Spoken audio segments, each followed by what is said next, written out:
हाय, कशा आहात सगळे? मस्त ना. सकाळी चहा घेतल्यानंतरची एनर्जी येते ना काम करण्यासाठी, ती एनर्जी म्हणजे वेगळीच आहे. चहा वगैरे करून मस्त म्हटलं की चला स्वयंपाकाची तयारी करूयात आणि मग तयारी करता करता लाईट गेल्या. इथे सेंट्रल लाईनमध्ये हा इश्यू म्हणजे मी खूपदा पाहिला. म्हणजे आता मला इथे येऊन 2 ते 3 वर्ष झालेले आहेत. लग्नाच्या आधी माझं माहेर वेस्टर्न लाईनचं आहे, सो तिथे कधीच इश्यू झाला नाही. म्हणजे मे बी चुकून वर्षातून एखाद्या वेळेला लाईट जाते, तोही खूप मेजर इश्यू झाला तर.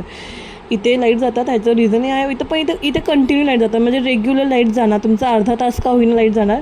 मीही वाट बघते 1 तासभर. आता मला लाईट गेली होती स्वयंपाक करता करताच.